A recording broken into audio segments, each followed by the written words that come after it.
Hey, how's it going, guys? This is your boy Hazzed, and today I'm going to talk about a kiting aspect on DKs that generally is overlooked by the population. I was teaching a few DKs yesterday. I think it actually turned out to be about 6 DKs. It was like this weird giant party we had, and then a bunch of 2,200 people came out, and there was a bunch of duels going on. We had a pretty good time. But anyways, guys, it made me realize that I didn't touch enough on the kiting aspect and how important it is on a Frost DK.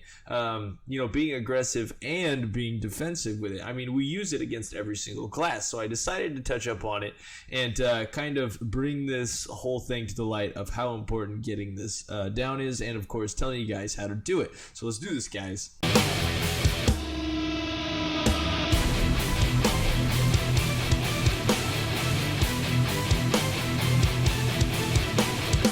Alright guys, so here we got a Pharaoh Druid that's going to open up on us. People said you can't kite Pharaoh Druids, which we are going to debunk that right now, because he's going to keep shifting and he's going to pre-shift, keep shifting, and I'm going to catch every one of his shifts, and then I'm going to hit him with his stun. Is this Pharaoh anywhere near us, guys? Can we kite Pharaohs? Can we kite Pharaohs? Can we kite Pharaohs? Tell me, guys. Can we kite Pharaohs? Are Pharaohs kiteable, guys? Are Pharaohs kiteable? Yeah, he could use things, but then I would have just stunned him if he jumped. got so fast, so try hard. Yeah, he catches up to us. Now look how much time we just had. Look how much we just mitigated. He's mad. See, like Pharaohs don't usually are used to try kiting like that. Like once you learn how to break that, guys, and kite, like it's ridiculous. Pharaohs can't touch you when you learn how to break it like that. A geared one's gonna last a while for sure, and then you gotta go for the elongated flip, like I said in the video. But you're DK and you're having problems with things like Pharaoh Druids, Hunters, some Rogues, things like that. Chances are you have no idea how to kite on a Death Knight, or you don't know how to use this, so you're in luck. I mean, this is basically good against just about any class you'll utilize this ability, but for those classes and specifically, it's how you specifically counter their mechanics. Now, it's the only way you go about it. Now, a lot of people will be like, you can't kite Pharaoh Druids and stuff. Now, that's complete bullshit. You can kite a Pharaoh Druid until the end of time. If anyone was watching my stream the other day, I think we dueled like 11 different Pharaoh Druids. We even had one get so pissed that he stood there and didn't actually fight back, and he started rage whispering me afterwards. It was pretty funny. But anyways, guys, how do you go about doing this kite? Well, alright, so let's say if you're doing a rogue or a feral, we'll just base it off of this for now.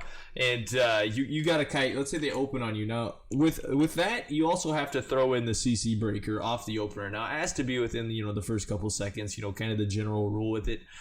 Because the longer you sit in that opener stun, the more damage you're going to do, the more healing they're going to do, because you're going to give them more combat points, and it's all going to end very crappily for you. So what you got to do is desecrated ground. Now here comes the kiting part. Let's teach the kiting part.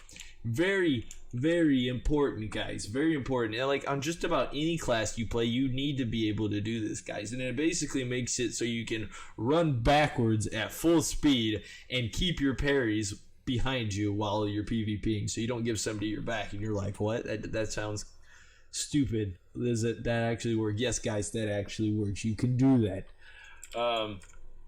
And that's actually one of the big things where I'm dueling. I never let somebody have my back, ever. I freaking I'll show you guys. I'll show you. What do you have to do? I'll show you guys. Right, so we got this trained dummy, right? All right, so let's act like he opens on us. We want to kite him and get away from him. How do we go about kiting, guys? So with my left hand, what I'm going to do is put both of them on A and S. Now, right now it's going to make me do this, right?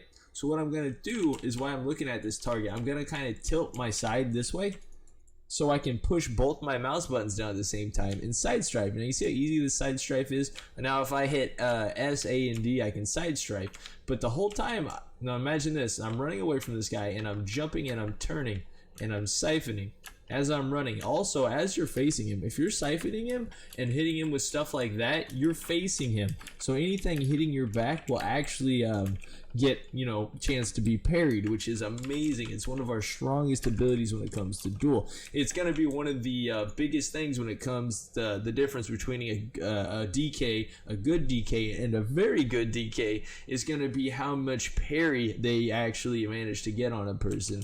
And you're like, what? Really? It's that small? Yeah, guys, it really is that small of a difference. So go ahead and give that a try. It feels very awkward while you're doing it at first. But once you get that down, honestly, you'll be better at DK. You'll be better at just about any class. Druids use this. Rogues use this.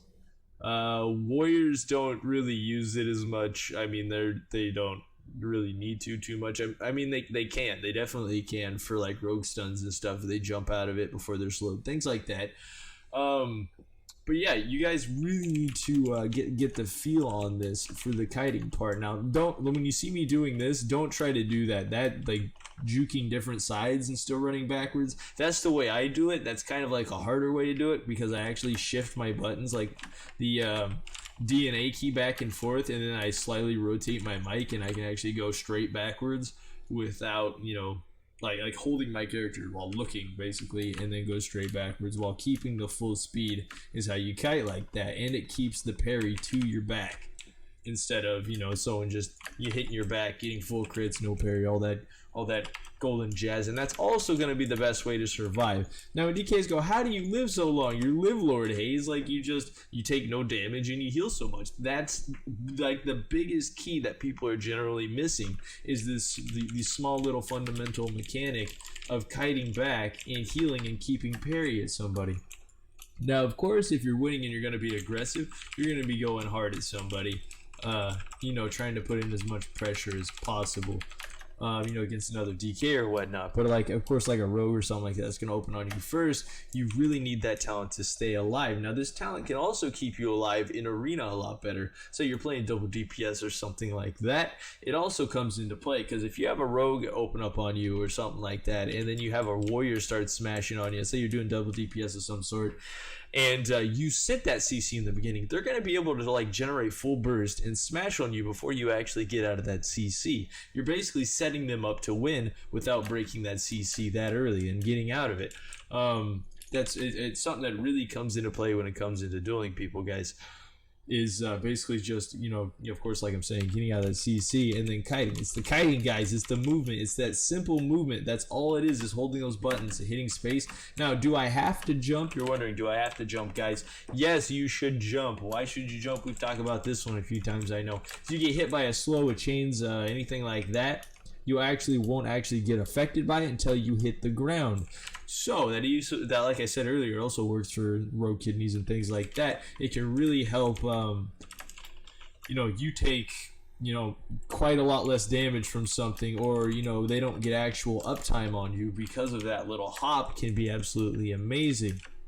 Now, I was talking a minute ago about using it against hunters, and people were like, what do you mean? Yes, you can use this very aggressively, the same strat jumping forward. And how do I do that? Say I got a hunter, and he just, hit max range somehow. He's way out there. Or a mage, like the mage I dueled the other day, really good mage. It was really fun. He actually hit max range on me and was hitting me with novas and bursting on me from like 42, 41 yards away. Basically, he'd hit me with it and then step back a little bit, so it was just outside my reach. It was pretty brutal. So what I was doing is I was siphoning off his pet to close the gap. Now, you're like, what did that do with anything? Well, with hunters, their pet's always like smashing you in the butt. Alright, so you can turn around and actually parry hunter attacks. Now, you don't just turn around and backpedal towards the hunter, because that's going to screw you. You never do that. You never backpedal. So basically what you do there is you got this pet coming at you like that, and you're going to like death strike it, either with like a focused death strike target macro, or you're going to, like set focus to pet and then fight the hunter, something like that. You're going to figure whatever way works for you. But so while we're doing that, all you got to do is basically use it the other way. Same way, you're kiting forward, but you can turn around backwards and hit the pet that's chasing you, and heal off it as you're closing the distance. That's something that a lot of people miss while they're moving and stuff, like a lot of downtime while they're chasing after somebody. They won't utilize other targets or people behind them or people chasing them to get to a target. There's a lot of tunnel visioning, guys, and the better you break that tunnel visioning, the less you're ever gonna die, even in BGs, everything, guys. The more aware you are, the better it's gonna be, of course. But yeah, that'd be about what it has to do with this kiting scenario, guys. You also use it on other DKs. You use it against, you use it against all kinds of stuff, guys. In arena, if you need to stay alive, you also use that same kind of kiting to, not get person on and dying. But really, I'd say that has to be about it for it, guys. I really wanted to make this video and put it out for an extra dose for a few people who need to probably get it instilled in their mind a little bit more at this point. But yeah, guys, I hope you get it down. I hope you figure it out. Until next time, this is your boy Hazzed.